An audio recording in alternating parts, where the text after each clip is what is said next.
ఒక మాజీ ముఖ్యమంత్రి వచ్చి పర్యటనకి వెళ్తే ఆ పర్యటనలో కొట్టొచ్చినట్లు పోలీసు వైఫల్యం కనిపించడమే కాకుండా నా ఫోన్ అమ్మా కాకుండా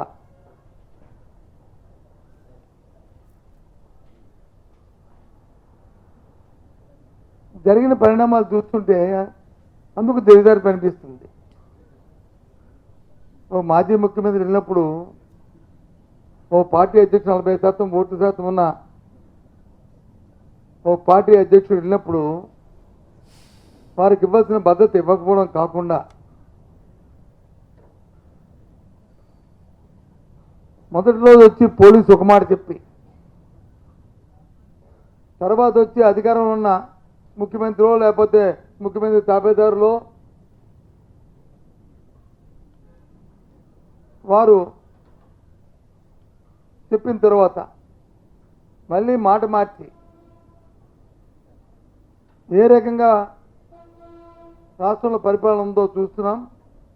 దానికి ముందుగా ఈ ఈటీవీ, ఈ ఏబిఎన్, ఈ TV5 వాళ్ళు వచ్చి కథనాలు, డిబేట్లు, స్కోలింగ్లు, ఆ తర్వాత పోలీసు ఇన్వెస్టిగేషన్. అంటే ఎంత దిగమజారిపోయింది, ఎంత దిక్కుమాలిపోయింది వ్యవస్థ అనే దానికి ఉదాహరణ. అండర్లైన్ చేసుకోండి. నేను ఎప్పుడు ఇలాంటి మాటలు వాడను, దిగజారిపోవడం, దిక్కుమాలని అనే మాటలు. ఎందుకు వాడుతున్నా అంటే అంత తగుపారైపోయింది. ఆ రోజు వెళ్ళినప్పుడు ఒక యాక్సిడెంట్ జరిగింది. యాక్సిడెంట్లో ఒక వ్యక్తి వచ్చి చనిపోయాడు. చనిపోయిన మాట వాస్తవం. యాక్సిడెంట్ జరిగిన మాట వాస్తవం. ఆ స్వయాన్న ఎస్పీ గారే ప్రకటించారు. ఏమని? ఒక కాన్వాయ్లో మాజీ ముఖ్యమంత్రి వెళ్తున్న కాన్వాయ్లో ఉన్న ఆ కాన్వాయ్ వెహికల్ కాకుండా ఇంకో వెహికల్ వచ్చి సో నెంబర్తో ఉన్న వెహికల్ వచ్చి గుద్దింది.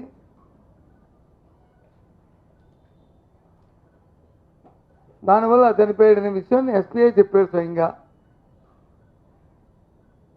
ఆ తర్వాత మళ్ళీ 2 రోజులు పోయిన తర్వాత మాట మార్చి మళ్ళీ ఈ రకమైన డ్రామాను మొదలుపెట్టారు. సరే, ఇవన్నీ పక్కన పెడితే నేను అడుగుతున్నా, అడ్మినిస్ట్రేషన్ గురించి మాట్లాడుతున్నాను. అసలు రాష్ట్రంలో అధికార పార్టీ తాలూకు వైఖరి గురించి మాట్లాడుతున్నాను.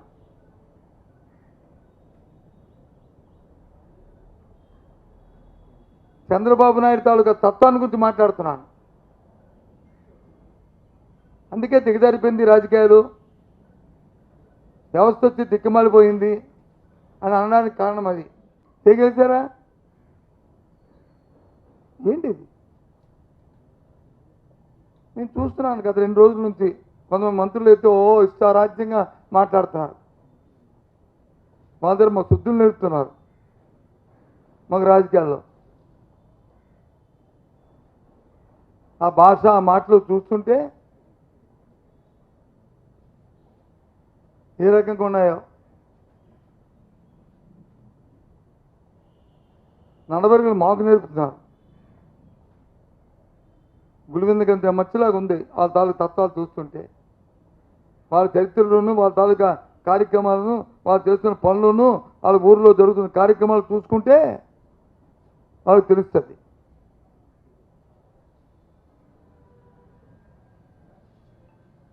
సూటిగా ప్రశ్న అడుగుతున్నాను. మాజీ ముఖ్యమంత్రికి ఎంటైటిల్ కాదా అవునా భద్రత ఇవ్వాల్సిన బాధ్యత ప్రభుత్వానికి ఉందా లేదా? గత ప్రభుత్వంలో చంద్రబాబు నాయుడు గారికి ఎప్పుడైనా ఎక్కడికైనా వెళ్తానంటే నువ్వు వెళ్ళడానికి వీల్లేదని ఆక్షన్కి ఎప్పుడైనా పెట్టామా?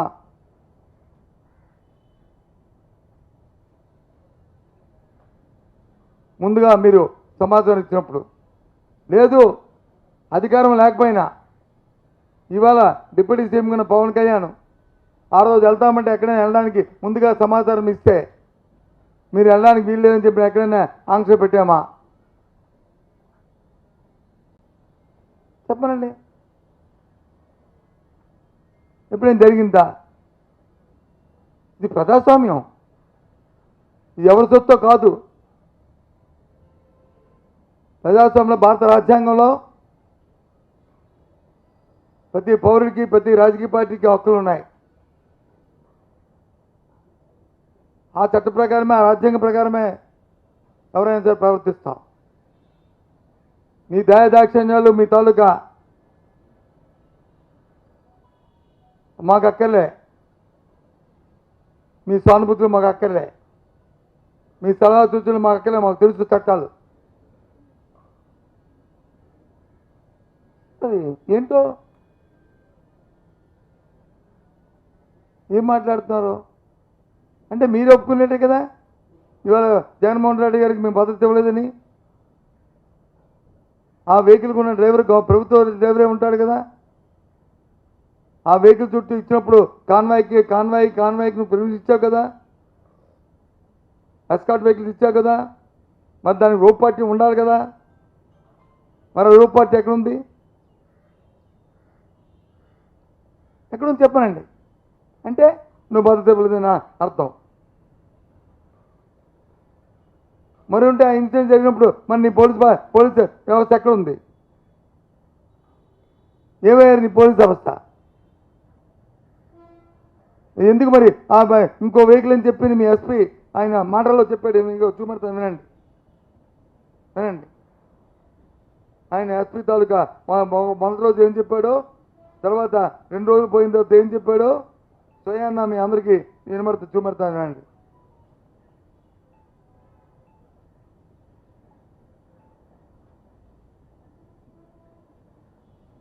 ఇగో పల్నాడు ఎస్పీ పెడతా, ముందు బొమ్మ చూడండి, ఎస్పీ గారి ముఖం చూడండి. ఇగో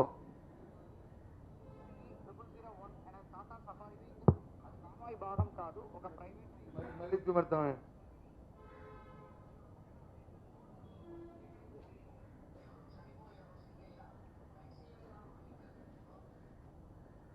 మళ్ళీ పెడతాం. సారీ,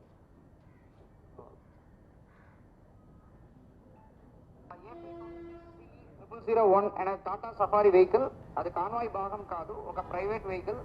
దాంట్లో తగిలి కిందకి పడిపోయారు. దానిపైన వెహికల్ షోల్డర్ లో ఎక్కడం జరిగింది. ఎవరు చనిపోయారో సింగయ్య. ఎక్సీఎం గారు వెహికల్, ఫార్చునర్ వెహికల్ వీల్ కిందకి వాళ్ళు పడిపోవడం, దాని వెహికల్ టైర్ ఎక్కుతున్నట్టు ఒక వీడియో మనకి ఎవిడెన్స్ గా అది ఒక్క నిమిషం మళ్ళీ చెప్తా.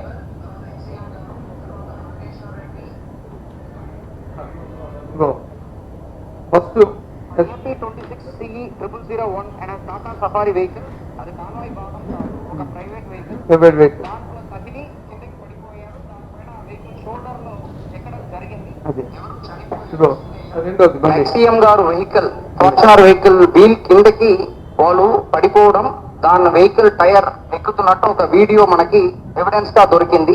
దాని మేరకు దానిలో ఉన్న డ్రైవర్, తర్వాత ఎక్సీఎం గారు, తర్వాత నాగేశ్వర్ రెడ్డి, సుబ్బారెడ్డి వీళ్ళందరూ కారులో ఉన్నారు. అంటే దీన్ని బట్టి ఇప్పుడు చెప్పింది ఎస్పీ గారా మాట్లాడింది, లేదు ఒక టౌన్కు ఉన్న సబ్ ఇన్స్పెక్టరా, లేదు ఒక కానిస్టేబుల్? చెప్పండి. అంటే వ్యవస్థ ఏ రకంగా ఉంది?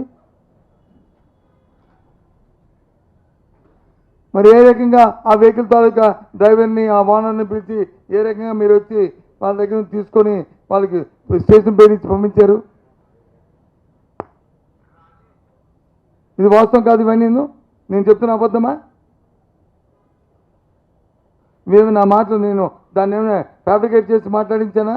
ఎస్పీ గారి మాటలను వచ్చి ఇంకో టోన్ పెట్టి మాట్లాడించానా? చెప్పండి. ఏంటి ఇది? దేనికోసం?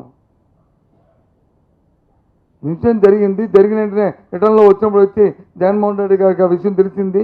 వెంటనే అక్కడ ఉన్న మా కార్యకర్తలను వచ్చి వాళ్ళ ఇంటికి పంపించి, హాస్పిటల్కి పంపించి వాళ్ళని మంచి చెట్లు చూడమని చెప్పి 10 లక్షల రూపాయలు ఎస్కేసీ కూడా వాళ్ళకి వచ్చి ఆర్థిక సహాయాన్ని కూడా ప్రకటించి చేయడం జరిగింది. ఇది మానవత. ఏ ఒక్కరైనా సరే మానవత. అది చూసి అయ్యో పడిపోయారంటే ఆయన తీసుకు ఆసుపత్రి తీసుకెళ్ళని చెప్పడం ఆ ధర్మం కాదా?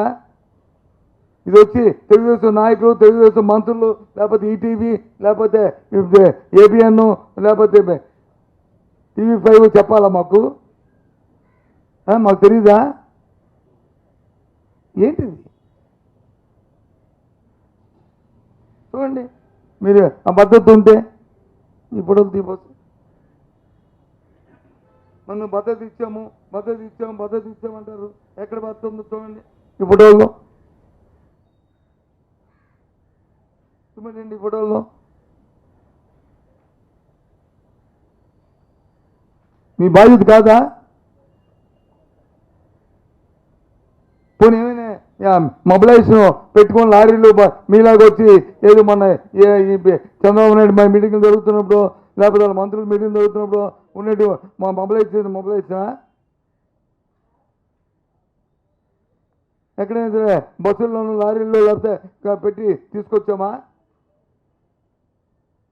ప్రకటిస్తే ఆడంతా ఆడే ప్రజలు స్వచ్ఛందంగా కార్యకర్తలు మా నాయకుడు వస్తున్నాడని చెప్పి స్వచ్ఛందంగా వస్తుంటే మీ కడుపు మండి మా పని అయిపోయింది అని ఈ రకమైన కుంచెల తత్వంతోనూ కుడితత్వంతోనూ చేస్తున్న ఈ కార్యక్రమం ఇది వాస్తవం కాదు చెప్పండి. ఇవన్నీ మీరు భక్తులు అనడానికి ఇది సాక్ష్యాలు కాదా? ప్రతిరూపాలు కాదా?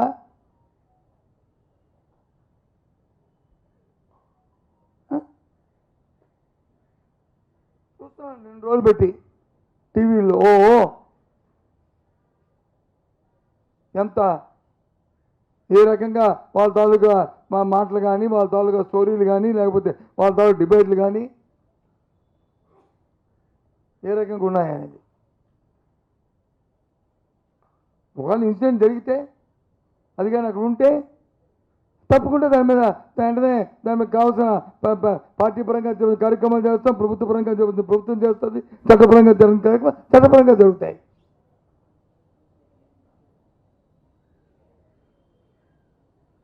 కానీ కాదు ఇక్కడ మేనిపులేషన్. ఇది అక్కస్తోనే ఒక దుర్మార్గమైన ఆలోచనతోనూ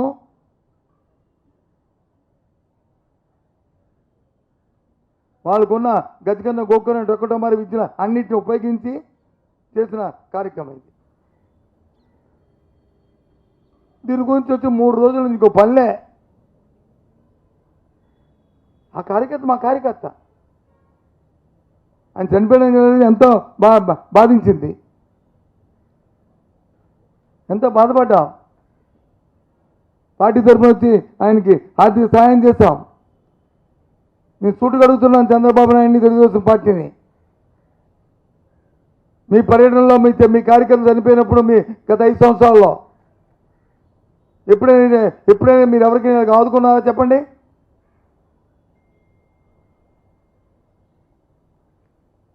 చెప్పండి. ఇలాంటి కుర్చీల మీద ఆలోచన చేసి ఎప్పుడైనా కార్యక్రమాలు ప్రభుత్వం చేస్తామా చెప్పండి?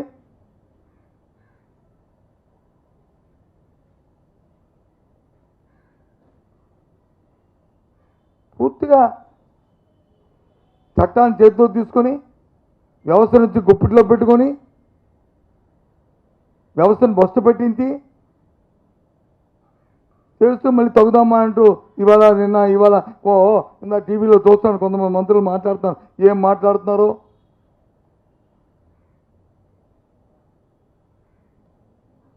వాళ్ళు ఏదో సత్యశీలులాగా మేమేదో వీళ్ళలాగా మాట్లాడుతున్నారు. వెనక్కి తిరిగి చూసుకోండి, మీ వీపు ఎలాగుందో తెలుస్తుంది, మీకు మీ సత్యశీలు దేంతో తెలుస్తుంది.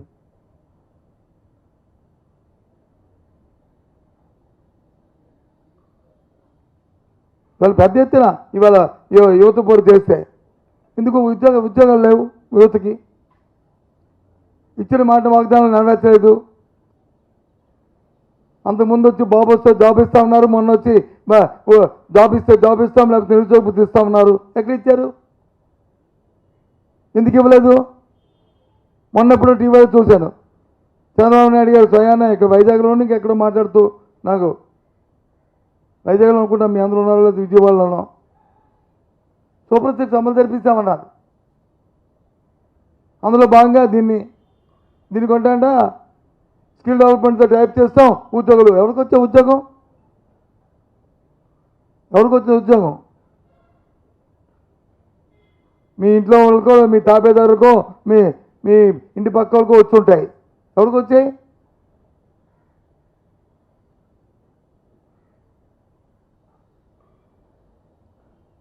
పద్దెనిమిది సంవత్సరాలు నేను మైలుకి వచ్చి 1500 రూపాయలు వచ్చి వాళ్ళకి గుర్తిస్తామని చెప్పారు. ఎక్కడ ఇచ్చారు?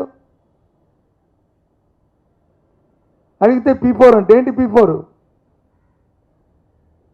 ఏంటి? P4 ఎంతమంది ఉన్నారు మహిళలు? 18 సంవత్సరాలు నేను మహిళలు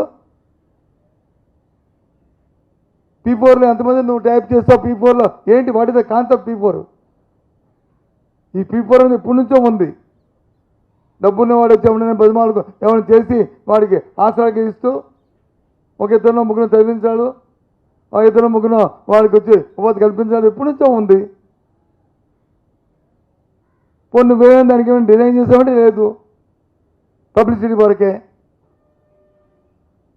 అందుకే ప్రజలు చిరుతి నేను చూసి ఈ మాయ మాటలు ఎప్పుడు చూసినా సరే, ఎప్పుడు చంద్రబాబు నాయుడు మనం గెలిపించినా ఎప్పుడు మోసపోతున్నాం, దగా పడుతున్నాం, మాయ పడుతున్నాం అని. అందుకే వచ్చింది వ్యతిరేకత. వాస్తవం కాదా? ఎంతసేపు పబ్లిసిటీ. ఇంతెందుకండి, నిన్న కాక మొన్న వైజాగ్లో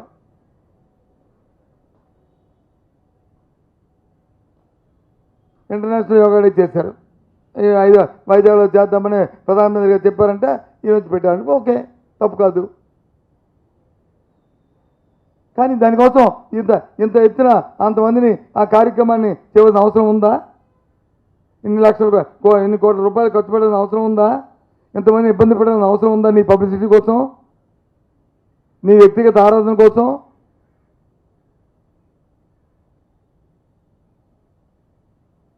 ఏంటి దానివల్ల ఆంధ్రప్రదేశ్ కానీ విశాఖపట్నానికి కానీ ఒరిగింది ఏంటి చెప్పండి? ఏంటి విశాఖపట్నానికి ఒరిగింది? సాక్షాత్తు ప్రధానమంత్రి వచ్చి ఏం ఒరిగించారు ఇక్కడ? దానివల్ల ప్రయోజనం, విశాఖపట్నానికి జరిగిన ప్రయోజనం ఏంటి? ఆంధ్రప్రదేశ్ జరిగిన ప్రయోజనం ఏంటి? ఆంధ్ర రాష్ట్రానికి చెప్పండి. నీ పబ్లిసిటీయో, నీ ప్రాపకానికో, నీకో, లేకపోతే నీ నీ నీ కుటుంబ సభ్యులకి, నీ కుమారుడికో, లేకపోతే ఇంకొకరికో ఒకరినొకరు వచ్చి పొగుడుకోవడానికి పనికి వచ్చింది తప్ప దేనికి పనికి వచ్చింది? మేము దేనికి వ్యతిరేకం కాదు. కానీ యోగా డే ఉంది, ఫాదర్స్ డే ఉంది, మదర్స్ డే ఉంది, చిల్డ్రన్స్ డే ఉంది. మనం అని అవి ప్రత్యేకంగా ప్రపంచం అంతా కూడా ఆ రోజుని ప్రత్యేకంగా వారిని వచ్చి మనం గౌరవించుకుంటాం, పిలుస్తుంటాం. ఆ కార్యక్రమం తప్పు కాదు. అంత ఆంధ్ర రాష్ట్రంలో ప్రతి గ్రామంలో జరగాలని జరిపించి ఎక్కడో అక్కడ ప్రత్యేకించి ఏదైనా ప్రోగ్రాం చేసినప్పుడు దానివల్ల ఆ ప్రాంతానికో లేకపోతే ఆ రాష్ట్రానికో ఒక ప్రయోజనం కలగాలి. అది నా తాలూకా ప్రశ్న. ఆ ప్రయోజనం ఏంటో చెప్పాలి. ఎంతసేపు తందాన్ని అనుకుని అటు ఇటు ఒకరినొకరు పొగుడుకోవడం మనం చూసాను. వైజాగ్లో వచ్చి ప్రెస్ మీట్ పెట్టినప్పుడు మన మీ దగ్గర మీ నాకు తెలియకొడుతున్నాను. మీరు కూడా బ్రహ్మాండం అంటే ఏడు బ్రహ్మాండం చెప్పండి. ఇప్పుడు చెప్పండి నాకు, ఏడు బ్రహ్మాండం. ఇప్పుడు సోదరులు చెప్తున్నాను, నేను చూసాను టీవీలో. బ్రహ్మాండం అంతకంటే ఏడు బ్రహ్మాండం. 5 లక్షలు 10 లక్షలు 10 లక్షలు చేయడం వల్ల ఉపయోగం ఏంటి?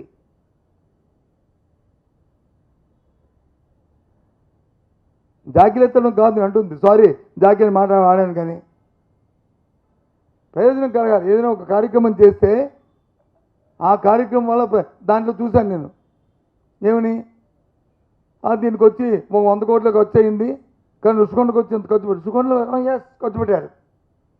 దేనికి? ఒక అసెట్ క్రియేషన్ చేసాం, ఒక అసెట్ క్రియేషన్ చేసాం. ఇప్పటికే చెప్తున్నాను, ఆ రోజు రాష్ట్రంలో క్యాబినెట్లో మంత్రిగా, ఈ ప్రాంత వాసిగా ఒక మాన్యుమెంట్లో దాన్ని తయారు చేస్తాం. అందులో అవినీతి జరిగితే, తప్పు జరిగితే శిక్షించండి. ఎవరుతున్నాడు? ఎందుకు ఆ పని చేయకుండా మరి ఆ కాంట్రాక్టర్ బిల్లు ఇచ్చారు?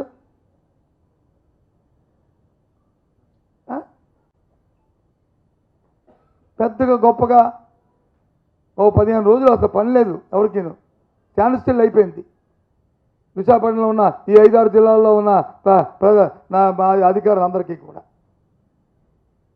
ఏ పని లేక ప్రజలు ఇబ్బంది పట్టించుకోకుండా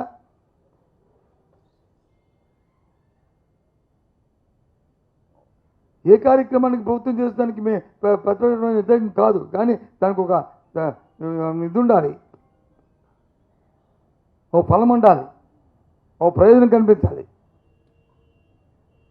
డైవర్షన్ మాట ఏదైనా జరిగితే దానికి డైవర్షన్. ఆ యోగా డేకి అంత పుష్పనిపోయింది కదా, ఏమి లేదు తిరుమల అంటే అని మన్నాడు వచ్చి ఇది తీసుకొచ్చారు జగన్మోహన్ రెడ్డి గారు. కారు, దానికి కింద బొర్ర, దాని కింద ఇది, దాని కింద వచ్చి ఈ టీవీలు ఇవి. ఆ కార్యకర్త మా కార్యకర్త, బస్. కార్యకర్తని చంపుకోవడానికి ఎవరికి కూడా హక్కు లేదు, ప్రధాని చంపడానికి ఎవరికి హక్కు లేదు. ఎస్, మేము బాధ్యత వహిస్తాం. ఆయన ఆ రాష్ట్రం వచ్చి ఇంకో ఎస్పీ చెప్పినట్టు ఒక వెహికల్ గుద్ది ఆ చనిపోయినప్పుడు అతన్ని వచ్చి హాస్పిటల్కి తీసుకెళ్ళమని అడిగితే ఆ రాజశేఖర్ వచ్చి అనే సబ్ ఇన్స్పెక్టర్ కాదు అబ్బాయి అతన్ని 108లో తీసుకెళ్లాలని చెప్పి అడ్డుపెట్టి 108 వచ్చిన వరకు 30 నిమిషాలు అక్కడ వెయిట్ చేయించి, పేరు కూడా చెప్తున్నాను, తీసుకెళ్ళి మరి వాస్తవం కదా. మరి అప్పుడైతే వెంటనే చెప్పలేదు, ఎందుకు చెప్పలేదు ఎస్పీ? మరి ఎందుకు ఆ రాజశేఖర్ అనే సబ్ ఇన్స్పెక్టర్ ఎస్పీకి వచ్చి ఏం చెప్పలేదు, ఎందుకు చెప్పలేదు? ఇదేమైనా సుదూర ప్రాంతంలో జరిగిందా? పబ్లిక్లో జరిగిందే కదా ఇది ఇన్సిడెంట్. జరగకూడదని కోరుకుంటాం, జరగకూడదు అందరికీ కూడా బాధాకరం. అందరం కూడా దాన్ని తీవ్రంగా అలాంటి పునరావృతం కాకుండా చూసుకోవాలని చూస్తాం. అది మా బాధ్యత. ప్రజాస్వామ్యంలో ప్రజల తరఫున ఉన్న ప్రతిపక్ష పార్టీగా లేదా అధికార పార్టీగా ఏ పార్టీ అయినా సరే మన బాధ్యత అది. దాన్ని కమిట్మెంట్ ఏమున్నాం. అంతేగాని ఏటో ఇది రాజకీయాలు ఎక్కడ తీసుకెళ్తున్నారు? ఇది ఇలాంటి చర్యల్ని, ఇలాంటి పరిస్థితులన్నీ కూడా తీవ్రంగా ఖండిస్తున్నాం. ఇది ఇలాంటి జిమ్మికులు మానుకోండి. ప్రజలకు ఇచ్చిన వాగ్దానాలని, ప్రజలకు ఇచ్చిన మాటల్ని నెరవేర్చడానికి ప్రయత్నం చేయండి. ప్రజలు మన్నలు పొందండి. జగన్మోహన్ రెడ్డి ఎక్కడికి వెళ్ళినా జనాన్ని రాకుండా అప్పుడు చూసుకోండి.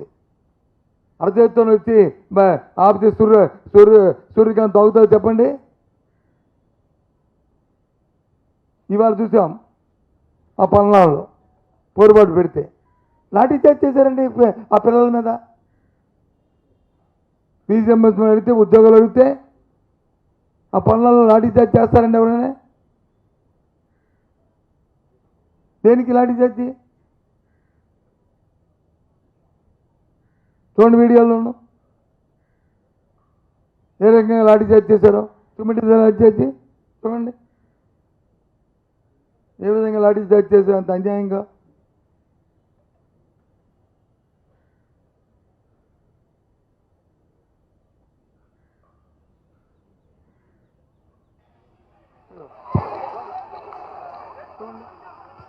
ఏ విధంగా లాఠీ చార్జ్ చేశారు.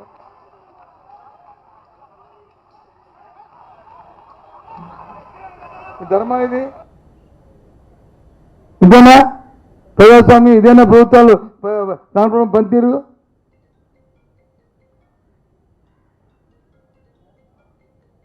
అసలు నాకు అర్థం ఉంది ఏంటంటే, ఈ మధ్యకాలంలో ఈ 10 రోజుల్లో ఓ 3 సార్లు చంద్రబాబు నాయుడు గారు ప్రెస్ మీట్ చూశాను నేను.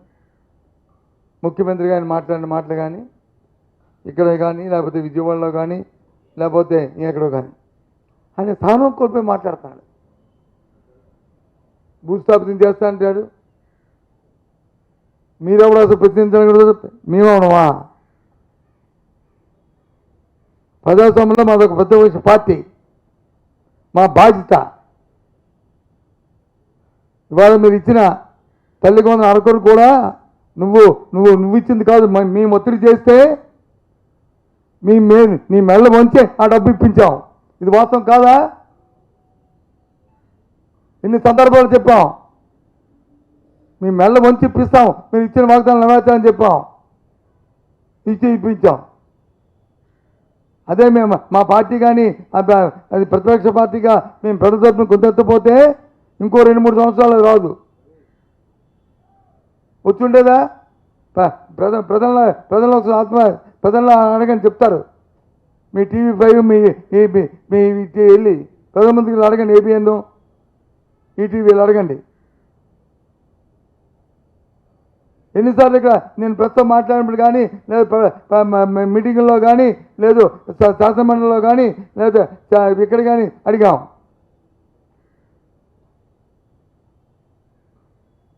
మా బాధ్యత ప్రజలకు ఇచ్చిన వాగ్దానాలని అధికార పార్టీ చేసిన వరకు మేము ప్రశ్నిస్తూ ఉంటాం. మా మాట వచ్చి నేను మాట్లాడంటే సత్యబాబు లేకపోతే అమరావు లేకపోతే KK రాజు గారు లేకపోతే అజయ్ కుమార్ మాట్లాడిన మాట కాదు. ఈ రాష్ట్రంలో ఉన్న ఎవరైతే గొంతు బయట మాట్లాడలేక ఎవరైతే బలహీన వర్గాలు ఉంటారో, ఎవరైతే అయ్యో రామా అని అనుకుని ఉంటారో వాళ్ళ తరపున మేము మాట్లాడతాం. అది మా బాధ్యత, చెప్పాల్సిన బాధ్యత మీకుందా అధికార పార్టీగా. అంతేగాని మీరెవరు తాట తీస్తాను? ఏం తాట తీస్తావు? ఏం తీస్తావు తాట? ఎవరు తాట తీస్తారు? ఏంటో మాట్లాడి ఇంత పెద్దరికం వచ్చి 4 సంవత్సరాలు 4 దఫాలు ముఖ్యమంత్రి చేసిన వ్యక్తి తాట తీస్తారా? దేనికి తాట తీయడం ఏంటి? భూస్థాపితం ఏంటి? ఏంటి మాటలు?